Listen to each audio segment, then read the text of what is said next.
विद्यार्थी मित्रों online education में आपનું સ્વાગત છે। આપણે કંજક્શન ભણી રહ્યા છે।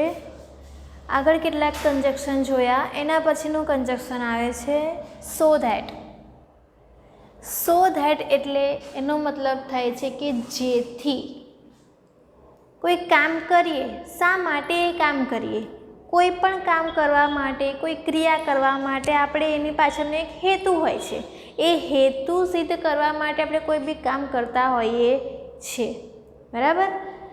શું દર્શાવે છે? તો સો ધેટ જે કંજક્શન છે એ ક્રિયાનો હેતુ દર્શાવે છે। કોઈ પણ ક્રિયા કરીએ એની પાછળ કોઈ હેતુ રહેલો છે, પર્પસ રહેલો છે, શા માટે આપણે એ કામ કરીએ છીએ, તો આપણે કોઈ પણ પર્પસ સિદ્ધ કરવો હોય એના માટે કામ કરીએ છીએ। પર્પસ ઓફ ધ એક્શન मतलब કે ક્રિયાનો हेतु। केवो हेतु सिद्ध करे तो आपणे एक्जाम्पल जोईए। एक क्रिया छे, I will give you a pen, हूँ तने पेन आपीश। I will give you a pen, हूँ तने पेन आपीश। पेन आपवानी एक क्रिया छे। पेन आपवी शुं छे? एक क्रिया छे। ए पेन आपवा पाछळनो हेतु शुं छे? कोई बी दुकान में आपणे जईए, कोई मर्चंट वेपारी होय सेल करे, वस्तु सेल करे, एनी पाछळनो हेतु शुं होय छे? एनो पैसा कमावानो। Merchant sells things so that he can earn good money, कारण के जेथी जे सारा पैसा कमाई सके। ए बधी वस्तुओं वेचे छे। दरेक मर्चंट होय छे, दरेक सेलर होय छे, ए वस्तुओं वेचे छे तो एनी पाछळनो हेतु शुं छे? पैसा कमावानो। एवी ज रीते अहींया एक क्रिया छे, I will give you a pen, हूँ तमने पेन आपीश। पेन आपवानी एक क्रिया छे, पण केम पेन आपीश? तो एनी पाछळनो आ एक हेतु रहेलो छे, आ एक पर्पस रहेलो छे। शुं पर्पस छे? के यू केन राइट नाइसली। आ पेन थी तमे सारी रीते लखी शकशो। यू केन राइट नाइसली के हूँ तमने जे पेन आपू जेनाथी तमे सारी रीते लखी शकशो। तो आ हेतु सिद्ध करवा पाछळनी क्रिया शुं छे? पेन आपवानी, पेन आपी जेथी तमे सारी रीते लखी शकशो। तो आपणे एने जॉइंट करीए। आ बंने वाक्यो अलग अलग छे। I will give you a pen, हूँ तने पेन आपीश। भविष्यकाळ छे, अहींया विल टू बी नुं रूप छे।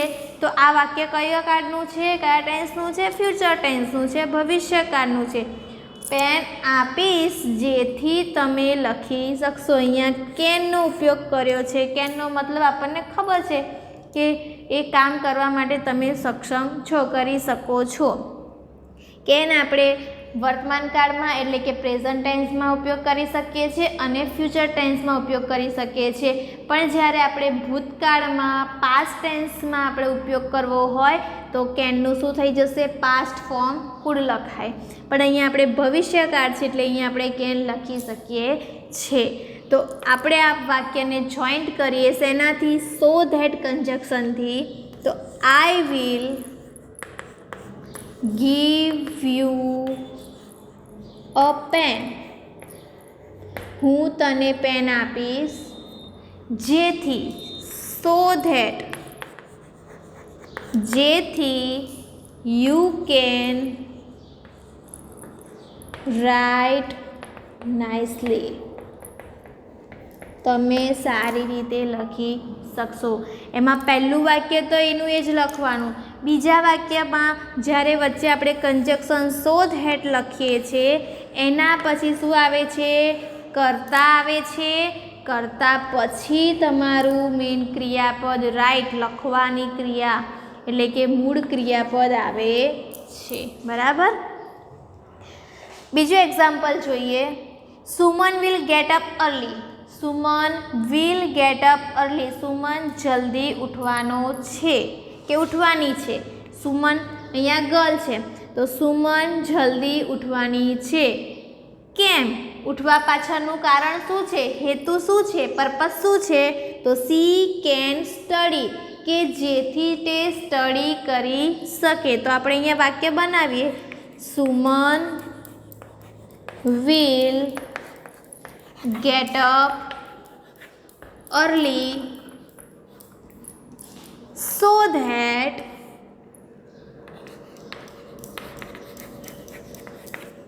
શું છે? કેમ she can study.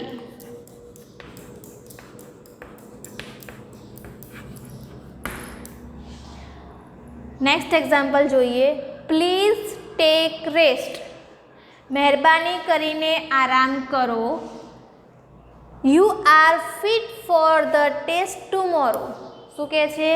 કોઈ પેરેન્ટ્સ પોતાના ચાઇલ્ડને, બાળકને કહેતું હોય કે પ્લીઝ ટેક રેસ્ટ, આરામ કરો. કેમ આરામ કરો? આરામ કરવા પાછળનો હેતુ શું છે? પર્પઝ શું છે? તો કેમ? જેથી તમે આવતીકાલે જે ટેસ્ટ છે, યુ આર ફિટ, ફિટ એટલે કે સ્વસ્થ રહેવું, તમે સ્વસ્થ રહો. ફોર ધ ટેસ્ટ ટુમોરો, આવતીકાલના ટેસ્ટ માટે તમે સ્વસ્થ રહો. તો આપણે આ વાક્યને જોઈન કરીએ. Please take rest. આ એક ક્રિયા છે, આરામ કરવાની ક્રિયા છે. આ ક્રિયા પાછળનો હેતુ શું રહેલો છે? કારણ કે તે આવતીકાલે સારી રીતે ટેસ્ટ આપી શકે.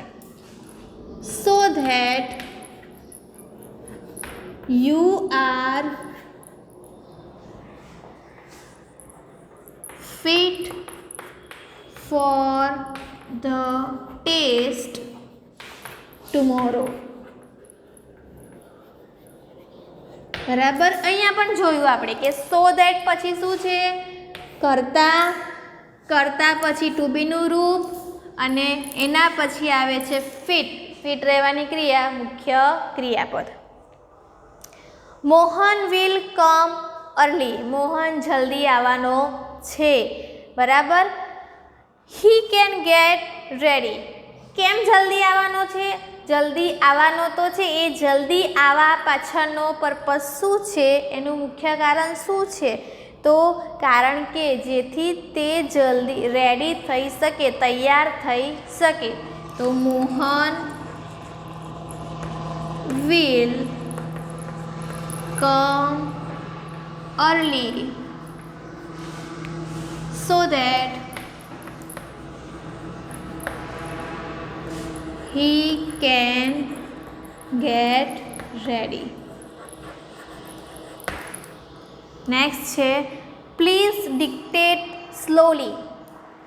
અહીંયા શું કરે છે? એક સૂચન કરે છે કે એક ક્રિયા કહે છે કે સૂચન કરે છે કે રિક્વેસ્ટ કરે છે. જ્યારે બી પણ વાક્યમાં પ્લીઝ હોય તો એનો મતલબ થાય છે આપણે કોઈને રિક્વેસ્ટ કરીએ છીએ. તો શું રિક્વેસ્ટ કરે છે? Dictate slowly. સ્લોલી એટલે કે ધીમેથી. ડિક્ટેટ એટલે કે ડિક્ટેશન કોને કહેવાય? તો આપણે બોલીએ અને સામેવાળો લખે, બોલીને લખવાની, સાંભળીને લખવાની જે ક્રિયા હોય છે એને ડિક્ટેટ કહેવાય છે. તો કે ધીમેથી બોલો.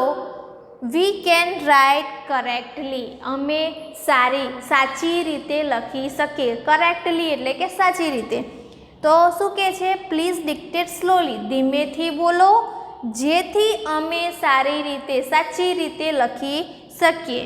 તો please dictate slowly so that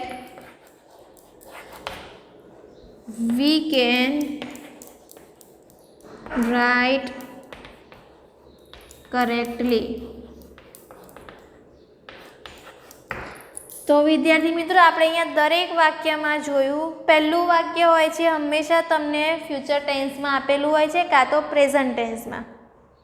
બરાબર. અને બીજું વાક્યમાં તમને કેનનો ઉપયોગ કરેલો છે. તો આવી રીતના બે વાક્યો તમને જોવા મળે. પહેલી વાક્ય ક્રિયા હોય ને બીજું વાક્ય એ જ ક્રિયા પાછળનો હેતુ દર્શાવતો હોય તો તમારે સમજવાનું કે એ વાક્યને આપણે સો ધેટ કન્જક્શનથી જોઈન કરવાનું છે. વિદ્યાર્થી મિત્રો, આગળનું કન્જક્શન છે ઓર એલ્સ.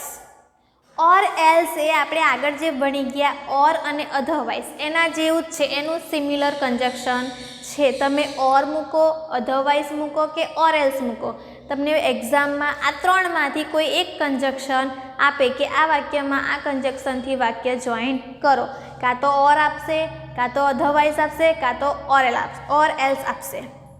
તો ઓર એલ્સનો મતલબ શું થાય છે? તો નહીંતર અથવા તો. તમને કોઈ પણ બે પરિસ્થિતિ આપે, આ પરિસ્થિતિ પસંદ કરો કાં તો આ પરિસ્થિતિ પસંદ કરો. Pay fine or else go to the prison. Fine ભરો અથવા તો નહીંતર ક્યાં જાઓ? જેલમાં જાઓ.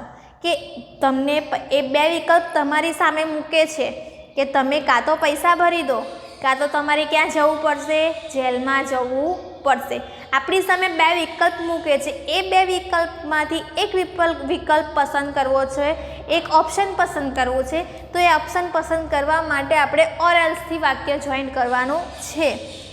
તો શું છે આ? અધરવાઇઝનો સમાનાર્થી સિમિલર જ કંજક્શન છે. કોઈ બે સંકલિત બનાવોમાંથી, સંકલિત બનાવો એટલે કોઈ પણ બે પરિસ્થિતિ આપણી સામે ઊભી થાય, સિચ્યુએશન ઊભી થાય, એ બે સિચ્યુએશનમાંથી આપણે કોઈ એક સિચ્યુએશન આપણે ચૂઝ કરવાની છે.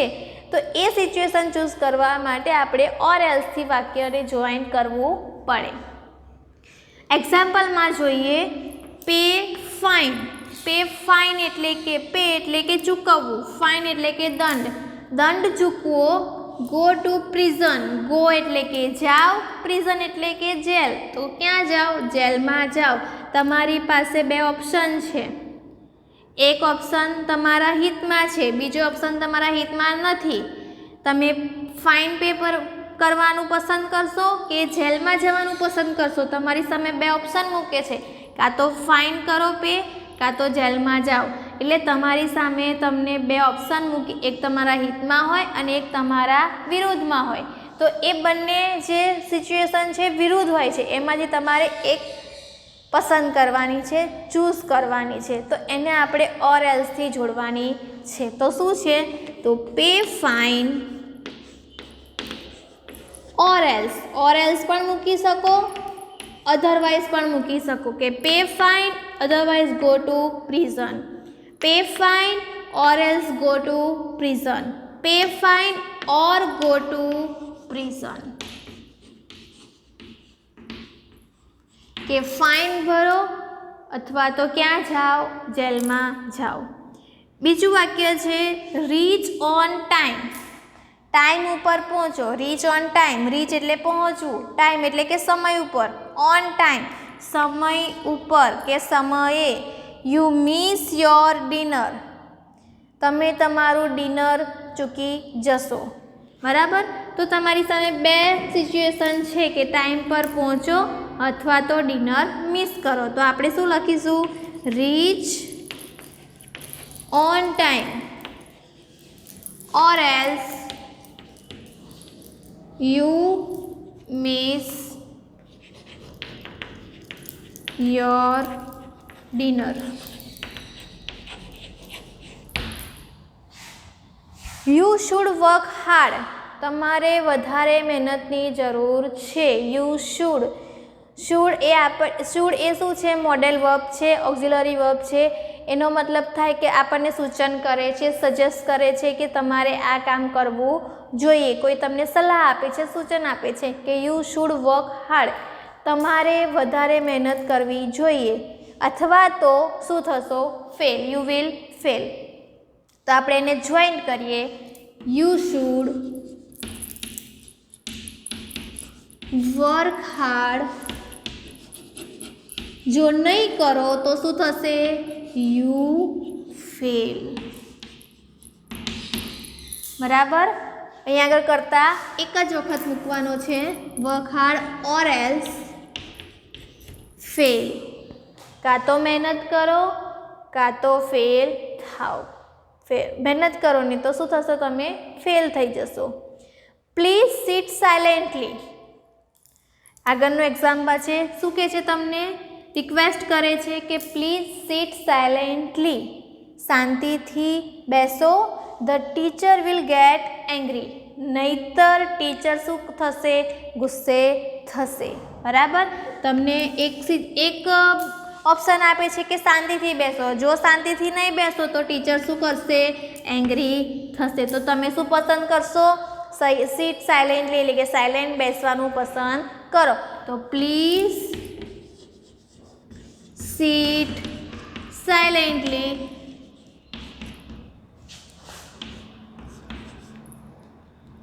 or else the teacher will get angry.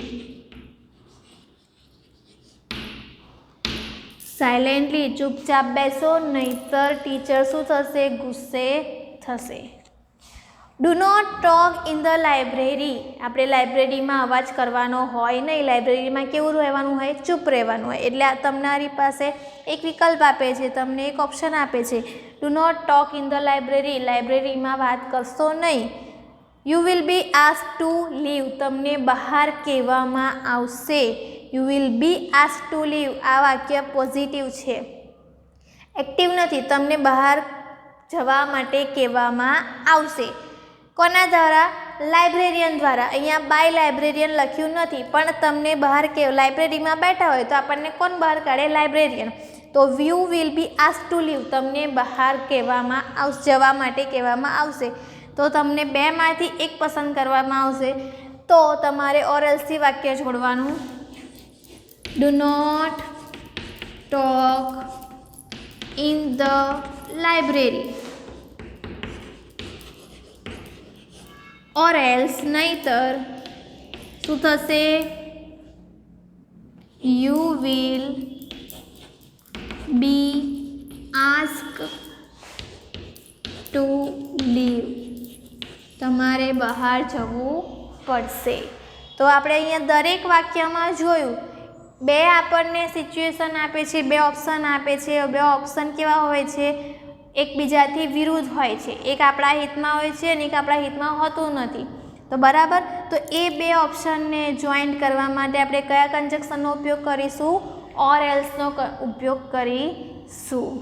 તો આ જે કન્જક્શન તમે ભણ્યા છો એને સારી રીતે રીડ કરીને સમજીને નોટબુકમાં લખી નાખવાનું.